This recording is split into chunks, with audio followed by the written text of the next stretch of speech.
Welcome to the podcast. I call it Lead the Herd podcast for my it's play on words to Big Mammoth Media. Yes, I love it. The herd, where you guys are leading your herd just like how I'm That makes sense. leading mine. But today we have Sydney joining us. Yeah. And so today is all about you, and we get to talk about the social and how it's different. And I want to hear all about it and what you have to talk about. When did you guys start?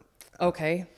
So we opened a year and a half ago, just about. It was September of 2024. Ashley Ray and I had been booth rent stylists for probably 16 years together anyway.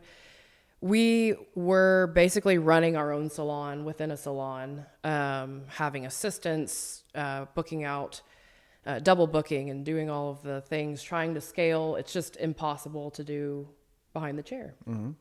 So we ended up joining with a business partner, getting a business coach, and she's in Fort Smith, Arkansas. Her name is Tara Harville. Okay. And if you look her up, she's incredible. In probably 6 years, she has scaled to 15 million. Whoa. So she owns the hair extension company that we source our extension hair from. So I know this is a little weird, Ian, but this is not my hair. Isn't that crazy? So it's real human hair, but as you can see, that would need to be ethically sourced. Yeah. But so it's a little on the pricier side, but the quality matches that. Okay. And so anyway, it's life-changing. I'll let Ashley talk about that. Yeah. So she also has business coaching.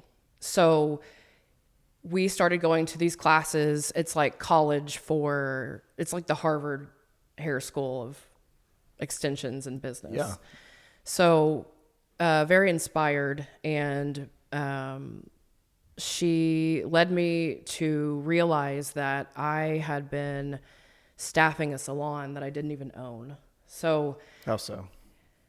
Every time Ashley and I would get an assistant, they would then rent a booth next to us, rent a booth next to us, rent a booth next to us. They still wanted to work with us, but not necessarily for us, because we thought the end goal was to be a booth renter. So you would hire an assistant to work specifically for you. Yes. And then they would go out on their own, but rent from you. Yes. And nothing against booth rent. That's exhausting, it sounds like. Yes. And it's just a vicious cycle, and you can't scale. Right. While it's nice for those girls, you're training them how to become a great hairstylist with your skills, it's not necessarily a career, because let's face it, your body starts to go out. About 35, I'm 36. And so you can't do that forever. And your only option is to make less money as you age. Okay.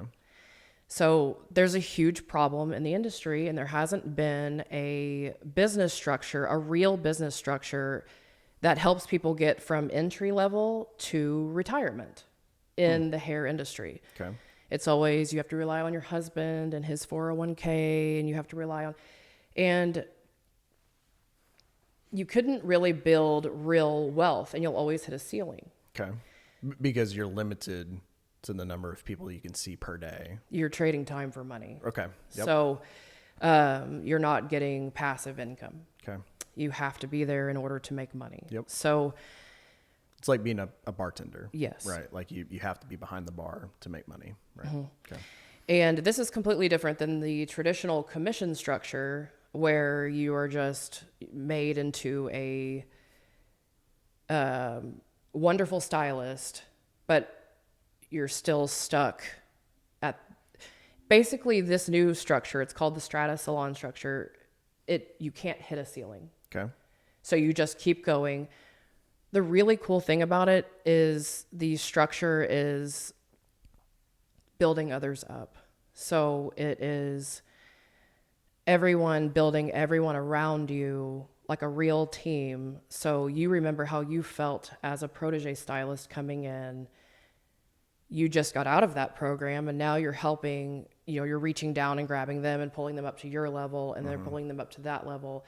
And while it sounds like a big pyramid scheme, it's just the way life works. It's just like parenting. Yep. You pull your child up, and you even want them to succeed more than you. Yep.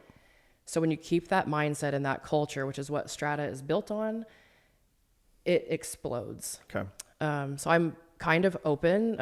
Ashley, Natalie, and I have been leading this salon for 1.5 years, and proudly we can say that we've revenued $1.1 million. Congratulations. So in our first year. Since September 24. Yes. Wow. While that is split between a lot of people, so don't worry, we're all still poor, but you're like 1.1 mil, but nothing to show in the for. first year, we were 15% profitable. And I have a wonderful business coach to thank for this, because I was just going to open another booth rent salon. Okay. The problem is you can't scale those and you can't retire. They rely on you.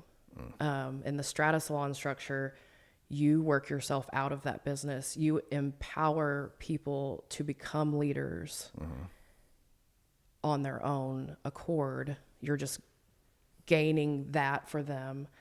And then they lead their own salon. They can also be a business owner and have something worth selling. So it's something to like, it's like a team to be a part of, a community. Yes. And what most businesses out there strive for employment, you're kind of trying to create the same thing. Yes. But it's different a little bit, but not. It's very different. When you first hear it, you give it a lot of resistance, because it sounds like the traditional commission structure in which the owner wins, but the stylists that are below them don't win.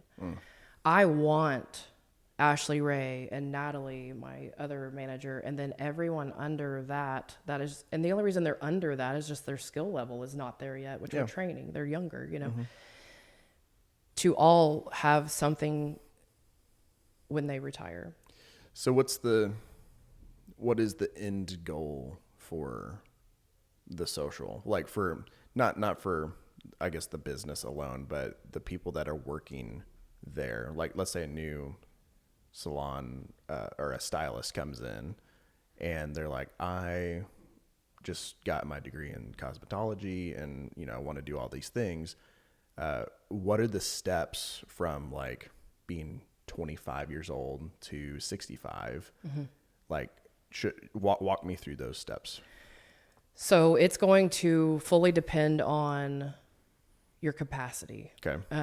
I was just listening to a podcast this morning, Layla Hermosi. I love her. Yeah. Fantastic. And it's all depends on your capacity. So we only hire high performing stylists, and that's just the only way that it's going to work. It has to be somebody that naturally has the skill, and it has a willingness to grow. And you have to be somebody that is in it for the long game. Yeah. Someone who's driven. Yeah. So the long game is you come in, you're an assistant for preferably 6 months or less. We have weekly classes that we teach, all the way up to exiting your own salon one day.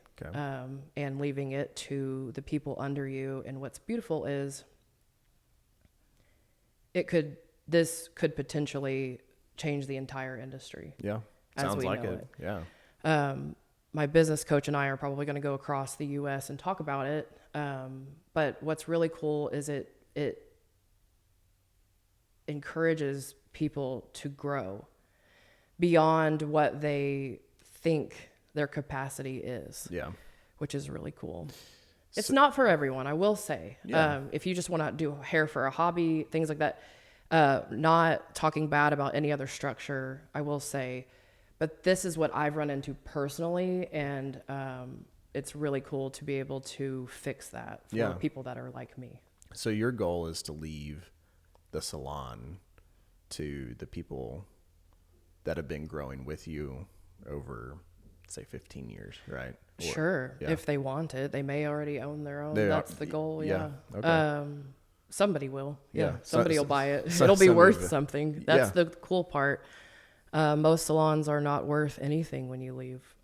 They're worth the contents that are inside. The assets that you leave behind. Yeah. Yeah. Or the booth renters or, so I think I know how typical salons, if I'm not mistaken. So like, let's say you're renting out a spot, right? Like, so I get my hair done. You have great hair. Oh, thank you. Yes. I noticed your whole team has great hair. Yeah. It's a requirement to work at Big Man with me. You know, my whole team has great hair too. Well, I mean, they should. We're a lot alike, you know. You should be walking the walk if you're, you know. Yes. You have to show off your product when people come in, right? Let's. Sorry, I'll derail everything. Keep going. That's funny. When I get my hair done, you know, she rents out a booth and everything, and I think the salon itself takes 40% or something like that of the actual cut, right? My hair cut, and then she gets 60% plus tip, right? Is that typically how most salons are set up, or is that different? I have no idea. It is similar, depending on what amenities she's provided, but to me, that is just the same as booth rent. Okay. You know, she may be paying the house like a little bit in order to keep a chair or whatever. But I mean, and they might provide lots of things for her, but if she, you know, everything is so different, it's just not scalable is the problem. Well, yeah, she has to be cutting hair all the time. Yes, you're tied to the chair. That's how you know if it's not scalable. So I think I'm having a little bit of a tough time as far as scalability. So like in that instance, right? How is your structure different to where you don't always have to be cutting hair? Do you get commissions on other folks that are also doing that hair? Yes. Okay. Okay. So you are paid for the work that you do, for your capacity that you're giving. And so you eventually would become a partner with the salon so that the success of the salon is in your best interest. Correct. And so it's kind of like a law firm. A law firm. Okay. So you're partnering. Yes. You would just made partner at my salon. Make partner. No, and it's like that. Like it's like that. Are there buy-ins? Yeah. You can buy in. I've had that offered to me as well. Really? Several times, which is crazy. Is it like percentages or is it? Yes. Okay. Typically it'll be a check and a percentage at that point. Fantastic. Yeah. I mean, that's awesome, actually. Yeah, I have to hold on. You know, I gotta wait. I gotta hold on. Hold on to what? See how far it'll go. You know, before I let somebody buy in per se. Oh, you don't. So you're the only partner right now. Yeah, it's just me. Well, I mean, we do as leaders grow.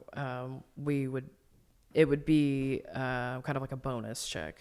Okay, at the end of the year or something like that. But everyone can open their own salon, of course. And we would just say congratulations. But if they wanted to partner with me in that way, I would fully support them because I would know deep down inside that they are fully capable of it, which is neat because we've watched them grow from. Yeah. So if you did 1.1 million, let's say someone came to you and was like, I want to become a partner in this. What kind of check are they writing to be? So it would, it would be about half. So, half of gross revenue? Yes, if they're wanting 50%. But it's kind of like Shark Tank. It's all like percentages. Like I'll give you. I'm looking for $30,000 in exchange for 5% of equity. So that's similar to Shark Tank, in a way. So they're all different, but it is strange. Yes. Yeah. Okay. Well, cool. So where are you at right now currently? What's the process? Or not process, wrong question. Where are you at? Like, do you have any people on the horizon that you would want to partner with or? Oh, yes. So eventually we might be partnering with Harper Ellis Hair Company, which is my business coach. Business coach, okay. Depending, but she also offers consultations, if you'd rather that. So you can kind of choose. Awesome. But it's basically the same structure as what I'm doing for my proteges at the salon. Once you get up to my level, let's partner, if you want to. Yeah. I mean, and hopefully they would, luckily Ashley Ray and I have had several assistants in the past, and they all still want to work with us. So that is a good way to tell if you are doing it right. Right. Yeah. Well, that's really cool. I've never heard of that structure before. Me either. I argued with my business coach in her office for an entire day one time. Really? Yep. I paid $3,000 to be there. And to argue. I love it. we both, it was gut wrenching because she was telling me my business plan is shit. That's what she said to me. Wow. And it's true. Well, I mean, you'd rather hear it now. Oh, right before that was God. Yeah. That was a God moment, because this is my calling. Because when you get to a certain age, you start to realize like your mortality. And so you think to yourself, what kind of legacy am I leaving? When I have to look God right in the eyes, can I say, can I do that? Can I say that I made a difference in the world? And did I make it better than when I was put in? And so did I make a difference? Did we create this legacy that is going on forever? Yeah, that's worth something. And makes at least a decent ripple, Yeah. So that's my main goal behind the scenes, Yeah. So I don't want to freak people out with Christianity, right? Yeah. But the one thing for that I'll always say is just show it in your everyday, and then that will walk the walk. Speak for itself. Yeah. It speaks in measures, right? Leaps and bounds of what we're all put on this earth to do something. Yeah. We're here for a purpose, and finding out what that purpose is. And maybe it's hair, maybe it's sports, maybe whatever it is, do it to the best of your ability. Yeah. And with the talent and the mind you were given, all for the glory of God. That's right. Yeah. No, I don't get Amen, brother. Yeah, amen, sister. Is there anything else that you want to add to that, or do you want to? I think that you're missing a part in the structure, so there's like a disconnect. I think you need to talk about how you go from protege to stylist, then you're a leader, and then once you're at a certain leadership, you get a small percentage of the people that you have trained below, and that's how you scale. And if you were to break your arm or whatever, then you would still get, go into that. So I think I pretty much already hit that. So they get percentages off of. Well, I don't. That's a little too much information given. Yeah. Or that seems culty. This is Boothroyd, and then you explained it almost sounded the same. I got the difference. Okay. I was able to understand the difference. Okay. Yeah. Like, I feel like the difference. I know it too. I know. I didn't say. Well, he's not gonna be able to play all this anyway. Yeah. I didn't say that you're capped. I did say you're capped. And if somebody that cares about business is listening, because that's he does a lot of business owners, then they will immediately be like, oh yeah, you're capped. Okay, you're not. They'll get it. Well, it's like it's like a lawn mowing business, right? So they're all the same. Yeah. It's all the same. You can only mow 15 yards a day. That's right. Right? What do you do? Raise prices? If you want to make more money, and then you always got to be mowing a yard during the season. Bro, I did it for 16 years. It wasn't mowing yards, but yeah, I mean, or what did you do? Hair. Oh, hair. Yeah, I would, and I maximized it as much as I could. Sometimes I would have 4 chairs going at the same time with 2 assistants. I mean, that was a little more rare, but it was always double booked. Yeah. So every 30 minutes, but then you hit the ceiling again. There's always a ceiling. Yeah. Yeah. I mean, I somewhat can relate to that in this industry, in agency industry, but there's a ceiling, but then you break it. there are ways to break ceilings in agency world.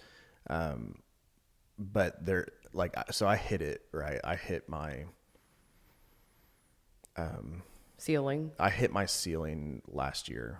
I was like, oh, I'm busy, but this is good money. And, that was the ceiling. And I was like, how can I take on more people and pay people at a good rate and, also not dip in quality of what I'm doing, because that's really like the name of the game. If I can continue bringing on new clients, fantastic. So you have to build your systems. Yeah, the systems of which we do that. So Lindsay, you didn't meet Lindsay just now, but she suggested a new system of how we do content and like post-production and everything like that. That's the beauty of all the minds. Yes. You know. Yeah, it's like she suggested something and we walked through every step, like what are going to be the pitfalls of this, right? And if there was one, we fixed it quick. And I mean, it has helped increase production by 20%. So how do you continue doing and refining those things? Because now I can go get 20% more clients, right? Like we were capped at a certain level of how we were formatting all of our content and things on the back end, and like it was taking a ton of time. And now it's a very quick process. We turn things out faster. We could even do more if we needed to, you know, like depending on the package that you have. But like same thing with you. How did you increase your production on to where you do in other people? In other people, exactly. Yes. Yeah. That's the only way to do it. Yeah. Do your girls market themselves? Yes. Yeah. Okay. So I hold them accountable in that aspect, and I am very upfront when hiring. Okay. I mean, it's literally called the social, but it will inevitably deter people that don't align with us. So Sure. that's what's really neat is we love everyone, especially if you want to come in as a client. You know, we love all of the different people, and it's really neat to watch these young stylists learn how it's so much more than hair. It's people. Yeah. So, and I think that that's God's entire purpose for how you have to scale through people. Like he's making you, you know, you have because that's to. the hardest part. Systems are very like they're robotic. You can create systems without people, but when you have to put systems with people, Yes. Touche. Yes. Yeah. No. you can do it without them. You can. They'll make a robot that can cut hair one day. One day. I'm gonna buy them all.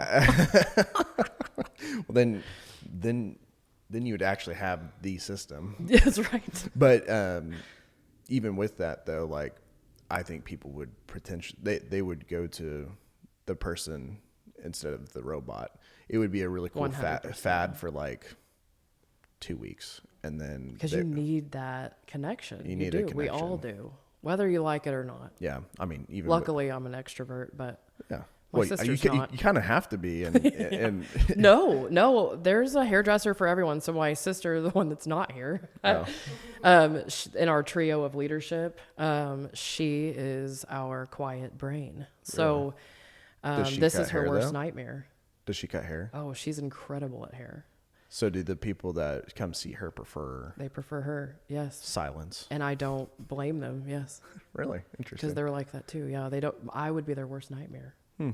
I've been it before. I could feel it, you know. And I'm like, It's like, sorry, I'm not going to talk. It's really hard. well, we're gonna be here for the next 3 hours, so that's awesome. Well, very cool. Is there anything that you want to add before we switch this up here? I think that's a lot I think of that content. was really cool. I think that's going to be a really good edge, talking business with business owners, and then on top of that, you're like getting them to want to use you. It's brilliant. Yeah, that is the one requirement to work here. You have to be redheaded. Were the people before redheaded? Or something? Justin, he's full blown redhead. I think Eliana, the girl that you met, she has very blonde hair right now, but I think I don't know if that's probably not her natural hair color, but I have. She has half of the gene, so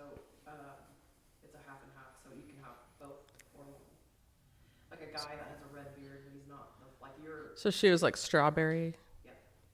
Yeah. She has half of the genetic mutation. I hate to break it to you, but I'm not an actual redhead. Well, I mean, if this were the interview, you didn't. You could have lied to me. Yeah, I am. Yeah. I embrace the redhead. Well, so talk to me about, since we're on the subject of hair. Yes. The extension world. What does that entail? Obviously, I don't know what any of that means. So, is it natural hair from donors? Is it, how does that work? The extension world is huge. It's come a long way. We have kind of started with, when we first started doing extensions, it was all K-tips and tape. Okay. And then eventually it went into wefts, which is when we brought on Harper Ellis, because they were kind of one of the first extension no, I shouldn't say first extension companies, because a lot of people are doing this before, but they were the one that was very readily available to us as stylists, being marketed directly to us. So extension hair is a broad horizon, but the extension hair that we get from is all human hair. It's ethically sourced from Western China, and that's where the strongest hair lives. So much has to be done to the hair, from when it is shaved off of a woman's head to the weft that's going into someone's hair. So there's a lot of chemical processes that go through. So they have to choose the strongest hair to be able to go through all of that and still get to us in a really healthy manner. And they do it in an ethically sourced way, which means they have these women that are lining up. They're so excited to come and, donate their hair, because that money is going to feed their family for a long time. Mm. A story that's been told to us is that in different countries, you have to do so much to get money. And some people were selling organs to feed their family for a very long time. So for a woman to be able to grow out her hair and be able to donate that, it was this like beautiful rite of passage almost moment for them, that they could provide for their family. And it was to them just their hair. Okay, so at this moment, you'll want to say Harper Ellis brand hair is an investment, but it lasts the longest, the least amount of fits, and the quality is very consistently perfect. So we use Harper Ellis, which is an investment, but the reason it's an investment is because it is ethically sourced. So these women are getting paid, and they take that hair and they're pulling kind of the cream of the crop. You're getting all the cuticle intact. They're all going the same way. If you want to, there's really cheap extensions out there. You can totally get them off Amazon, but I will tell you, it's the hair that fell off the floor. It's the hair they gathered on the floor. It's the not great stuff that's going in, and then they heavily chemically coat it to look nice for a minute, but after a couple washes or a move up, then it's matting up and not doing well. So talk to me about an investment here. So I've always heard that extensions are rather expensive. Like what kind of price point are we talking here? Are there different levels of there's so definitely different levels. So we use Harper Ellis exclusively just because we got really tired of having to replace the extensions when something went wrong, because that's on us. That's a product that we are offering to them. And with Harper Ellis, not really anything goes wrong. We can, if something does, we get a hold of them and they pretty much replace it instantly. Their return rate is 0.2%. Whoa. That's how little of returns they're getting, because they're making sure that the quality is there. Fantastic. So the different price points would go on length and how many rows and how many wefts per row. So there's a lot to it there, but there's anywhere from 14-inch to 24-inch with Harper Ellis. And 14-inch usually hits you right about below collarbone, 18-inch would be about breast level, 22-inch would be about waist level, and 24-inch would be about hip bone level. Okay. So that's how I kind of describe it. It goes on, height can make a difference on that, but Also 1 to 2 to 3 rows going into the hair. So it just depends on if your hair is naturally thick, you're going to need more rows to match density. Okay. If your hair is thin, you can get away with less rows because again, you're matching density. So that would add on to your price, how many rows you're putting in. And then also we do wefts per row. So we have to see the density of your hair. How much can your hair handle? We won't compromise your hair to put in extension hair. We'll always make sure that your hair is top priority. Okay. And so let's say I have... I'm thinking, What dollar amount do you want me to say? I'm thinking you'll just say it can be anywhere from 1,000 to say 3,500, and then you'll say we also have payment plan, 0% APR payment Okay. plans to help those that need to break it up. Do you use a firm? No, it's Cherry. Cherry. Oh, okay. similar. Yeah. Yeah. So like price point, let's say I have like the densest hair, thickest hair you've ever seen. I already have like pretty long hair. But I wanted to get it down to my waist. Like what Super kinda, long. Yeah. So when you're looking at extensions, it is an investment. So you're looking at anywhere from about 1,000 to, I would say, 3,500 to 4,000 in the situation that you're talking about. The thickest, the densest, you're going for the longest length. You would need multiple rows. That's when you're going to need a lot of hair. Yeah. My cousin, she's 17, I think, just turned 17. She has probably the thickest, curliest hair I've ever seen. And I'm like, man, thinking about this conversation right here, I'm like, that would cost probably an arm and a leg to. Yes, so much. Yeah. And they do make curly extensions now, which Do is they really really? cool. Yeah. Okay. We've done a few of those in the salon, and it's really cool to watch the curl patterns match up. And they have just this big, thick, curly head of hair when before it was just kind of fine and lifeless. Yeah. Do you guys do like consultations and stuff? Yeah. So our favorite thing to do is consultations. You'll probably see on our social media, we like to record them and kind of go over the process. But the process of a consultation would be you come in and we're going to start talking about your hair health, your pain points, any problems that you're having. Then we start pulling down the extensions. We keep all extensions on hand, which not a lot of salons can do. We're so thankful to be able to do that. Harper Ellis being in Fort Smith, Arkansas, they're not far away, so they'll ship it to us. We get it pretty quickly, and we keep every color and every length up at the top of our retail shelf. So we pull those down, and we start color matching, and we start showing different lengths, and we start pinning them into their hair so they can visualize what they would look like. Right then and there is... That's cool. Yeah. Yes, like it'll bring tears to eyes. Like it's so they're going, oh my gosh, look how I can look with the hair of my dreams. Wow. So that's really cool yeah, that you can like visually see it pretty quickly. Yep. Yeah. So like, that is an investment. Let's say I'm like, average every day. How long does that last typically? Like I put extensions in, is that so the extensions themselves last about a year. okay? It depends on, so of course you go from black to the lightest of blonde. Black is going to be in its most natural state, and the lightest of blonde has probably gone through quite a bit of chemical process to get that way. The great thing about Harper Ellis is they don't force color. So as they lift the color out of the hair, they kind of see which strands were willing to go lighter and which strands weren't. And then they bring those accordingly. So those lighter strands will go to the level 10s, and those ones that didn't go so well will be the darker strands because we don't want to force that. Mm-hmm. Oh, so sorry. No, you're fine. You're fine. This is Lindsay. No, you're good. So a year, I mean, that's not terrible. I mean, let's say it's a $2,000 investment over 12 months. I mean, yeah. so as far as the care black goes, hair is going to last probably a little over a year, and the lightest blonde is going to last just under a year, and then everything in between right about a year. Nice.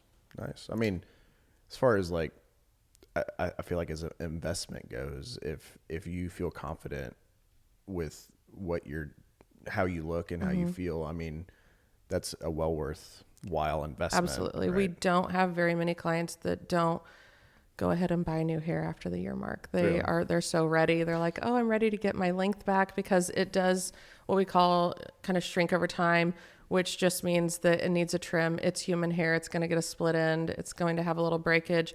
We trim it. And so eventually it goes up. And then when you get that new hair, it's all fresh long again. All and fresh. it's the best day ever. So do you think you guys have quite a few repeat customers? I mean, you haven't been in business that long, so. We have a lot of repeat customers. You do? Yeah. Okay. Yeah. Extensions have been quite popular here lately, with COVID hair loss, weight loss. Getting over 40, you just naturally lose hair. Yeah. We have had a huge uptick in women in their 40s, 50s, and 60s getting extensions, not just for length. They just want their volume back. Yeah. A big thing that we hear whenever we put the extensions in people's hair is, oh my gosh, my hair hasn't looked like this since high school. To give someone that, that's really cool. Come on. Yeah. No, I'm not trying to. During COVID, when I got COVID, and so did my mom, right around the same time. And about after we both got better, it was maybe a month, 2 months later, I noticed that my hair was like falling out. It's weird, isn't it? And she noticed it too. She's like, I'm losing hair. What? And it all grew back. Yeah. It actually got back to the way it was originally. That's really good, because that's not always the case. Yeah. We've been seeing a ton of that where they got COVID. It personally happened to me. I got COVID very bad. I was down for a month, and I'm not down for a month. That never happens to me. I lost about 85% of my hair. Oh. And it was truly, Wow. I felt like I was a very sick person. And I thank God that I had just enough hair on top for Sydney to throw in some extensions in my hair. It was like, oh my gosh, thank God these are here, because I was this hairstylist that didn't have any hair. And so I'd wear a lot of headbands and hats to disguise from the short hairs on top. But eventually my hair came back, but I didn't get it back all the way. And so it's not always the case. I would say most of it came back, but not everything. Wow. And so I continue to be an extension wearer because of that. Do you guys do toupees? So we learned toppers. We did learn toppers. They are almost like a little wiglet that goes on top, and you kind of pull it. It mimics pulling hair through a cap. Okay. Like old school highlight, but doing the toppers was really fun, but we definitely have a main focus on extensions. Sure. Yeah. I just had to ask. Yeah. For the male audience. Absolutely. Now, is that something that we'll get into eventually? Probably. You think so? We just need Harper Ellis to, because they take their time on figuring something out and make sure that they do it correctly. And that's one that hasn't rolled out yet. So I can tell that they're still perfecting that and trying to find the correct method. I feel like there is a need for it. I mean, there's a couple guys even in my class, I mean, that I know have no hair on the top of their head. Yeah. And it's for men, I'm sure it's the same for women, but like, when those lines start receding and the back of your hair starts disappearing, back of your head starts, your confidence disappears too. It does. It sucks. It does. Yeah. I mean, like it's a weird feeling. So Harper Ellis, get on that, right? Yeah. we need you on that. Yeah. You best believe whenever Harper Ellis comes out with a male topper, that will probably have some sort of barbershop situation happening. You think so? For men. That would be cool. Yeah. Well, this is awesome. Is there any other extension wisdom that you could extend? Sorry. What can we add? Is there anything missing from?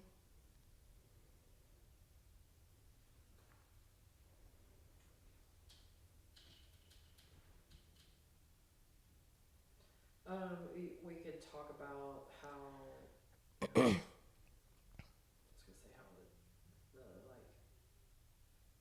Extensions have, them in particular, 4x the business, but I think that would actually just be like, yeah, you're making me break these. Yeah. Yeah, let's not talk about that. We could talk about the popularity we gained with extensions. No. Okay. Yeah. I think extensions are a really great investment back into your confidence. I mean, Oh yeah. for any. I don't think you talked about the payment plan. Okay. I mean, you can go online and That's true. yeah. I think talking about the investment because we hit on that is more important than the payment plans. That's true. Use that, Yeah, and then in the sync it. Okay, yeah, you can talk about that if you want to. Oh, no. no, we'll like drop it in the description. Oh yeah. Like- Or just, like if they're on the fence, you know, if we have payment. Yeah, typically some people like put a ton of stuff on plastic, and then there's a lot of people that truly think about it before they do it. So I mean, it just depends on every person, right? I mean, Yeah, and it's not even plastic in that sense. It's 0% APR, right? For Yeah, it's a 10% though, and that's the fee. 10% of. And I think we can't legally say anything like that. So yeah, we should not talk about Okay, that. well, we'll just not talk Yeah. about it then. Cool. We'll say if you're really on the fence, there's cherry financing, which is a great option. Yeah. If we need to throw that in, if you need to throw that in anyway. Cool. You can, yeah. All right. Thank you so much for joining us. Thanks for having us. This was really fun. This was fun. This was probably the best podcast that we've had in a while. So Hell yeah. yeah. Really setting the bar. All right.